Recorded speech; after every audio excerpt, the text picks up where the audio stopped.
My name is Will.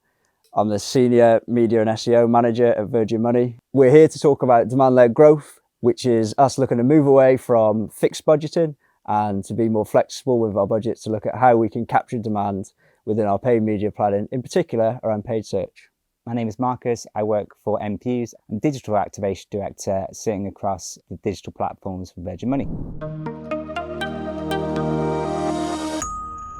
What we're seeing right now is we're seeing users change the way they're searching at really a rate that we weren't expecting, and also the way that we're matching terms. So Google's improved keywordless technology, search term matching, broad PMax. We are being able to pick up long tail terms that we wouldn't have been able to do previously. And if we have budget constraints, if we're not flexible, if we're not picking up that bigger demand that's coming into the market, we're going to get left behind and we're going to be missing out on sales. If we don't have the setup right, we can do everything else, but we're going to have a hand behind our back. So it's just more, okay, let's sort of, if we get this right, everything else should flow easier. We've got quite fixed monthly targets and monthly budgets, and if we're falling behind or we don't think there is sort of like the click volumes in this month or the conversion volumes in this month, like what more can we do and how do we get on plan? And we know the world that we work in, the world of media and financial service, it isn't static. So how do we make sure that we're staying on top of different technologies and top of different demands? And you spoke before about how it would be our competitive advantage. Do you think that is the case now? Yeah, for sure. I think the people who understand, particularly digital marketing, is a case of with all the data that comes in and the AI that's pushing that data, the people who are set up optimally, who understand it, they're going to be the people who are able to outcompete and get to those spaces first and dominate in those spaces. So I do think we're starting to see some really good results.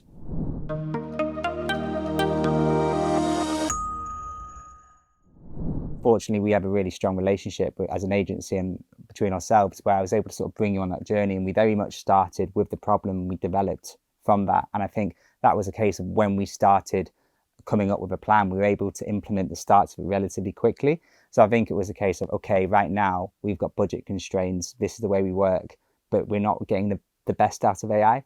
And then it was the same of, okay, do we need to have siloed spend between sub-campaign types? And then it was, do we need to have fixed weekly spends, then monthly, then quarterly? So it was just very much identifying what we need to do and then who we need to get involved, and then just taking that gradual approach and bringing the business with us. Agree. I think the collaborative approach that we've had, and that we bring you challenges and opportunities, and it's been great to have the response and to see how we can progress our media activities, particularly around paid search.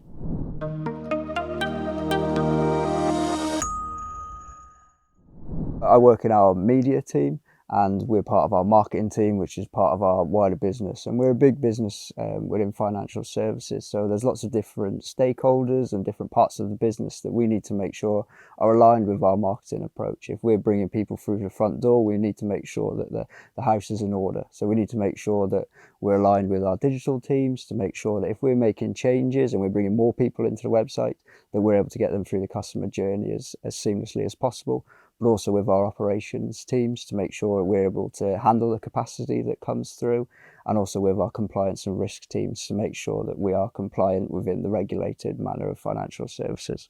With those stakeholders, who would you say were the people that the conversation was challenging? I imagine, as always, finance isn't the easiest chat to have. Absolutely right. I think one of the most difficult conversations, particularly when we're talking about agile budget, is how do you bring finance along with that journey? I think one of the conversations we've had is that we've talked about whether we stick to our monthly budgets or we move them to quarterly. One of the things that's really helped us when talking about agile budgets and demand-led growth has been making sure that our weekly chats with our finance teams, they're up to date with what we're doing and our spending. It's not that they're saying no, it's just that we have to make sure that they know that we're spending and our allocated budget. For example, if we're saying we really want to spend our budget now, we think this is the right time to be spending, do we take it out of a quarter later down the line because we know this is the demand that we can take advantage of? Yeah, and they're not easy conversations to have, but I think we had the advantage of when we looked at it and we said these are the decisions that we can take ourselves, we came to them with data, we came to them with certain elements of results. So when we had that conversation, we were sort of giving them opportunity, not just challenge. I agree, and I think as a big part of it as well has been how we implemented it. It wasn't a sudden change where one day to the next there was big changes in performance or spend.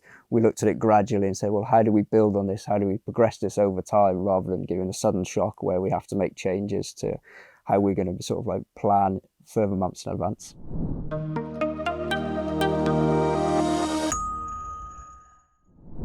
I think what's really helped is that we've seen benefits to performance where we've said, actually, let's not look at budget isolated to 1 week or to 1 month.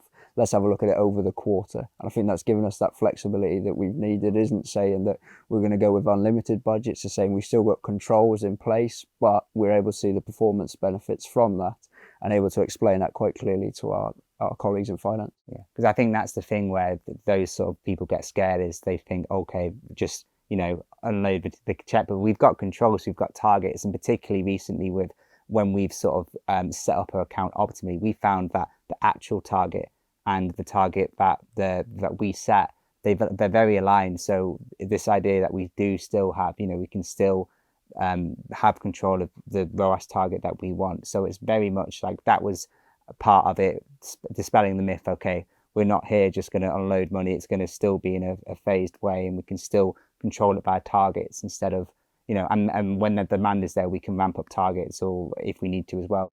The targets are based on historical data, so they're trying to predict the demand.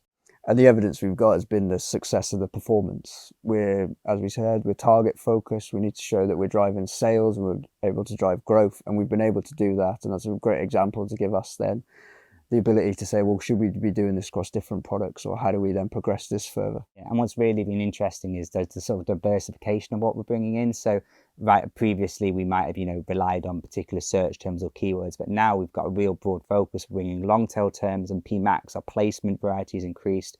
So in terms of stability as well, I know we talk about ups and downs, but because we're capturing a much wider pool of intent and also placements, there is that stability there as well that we're also seeing.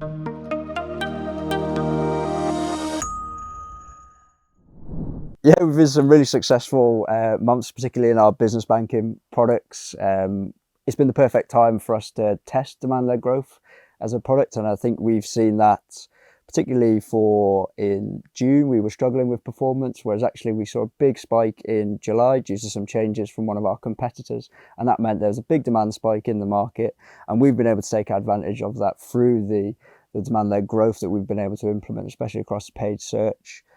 It's going to be our most successful PPC month for September, and we're having record months for the last few months in a row. So it's a really successful start. And it's really strong as well, because there's no way that we would have forecast that in terms of that product. It's not a strong time traditionally.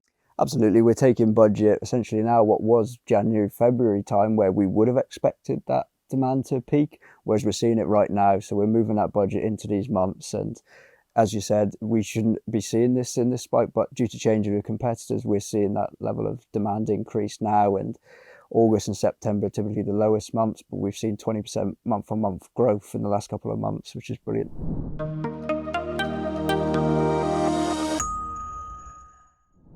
I think for us right now, we expect to be sort of riding the wave of obviously we're getting more data into the bidding strategies and the AI that pushes that. And we expect to see increased performance from that. So we hopefully will get that positive feedback loop, and obviously making sure that when there are new opportunities and increased search term matching, or the landscape's changing with this user search behavior, that we're on top of that and we're there first. I think as well, where we've been able, because we've done it gradually in terms of obviously the pressure that we're putting new on the business when we drive more sales, I think that's going to hopefully the flex that we have at the moment. So monthly and quarterly spends, I expect that to increase over time, and hopefully that should continue to build and strengthen what we're building right now. And we've had a great example over the last few months, but it has been isolated to a specific product. It's a brilliant case study, but there may be areas that we can move into different products and try different tactics within those. Hope you enjoyed the video. Look out for the next video, which focuses on demand-led growth in the retail sector.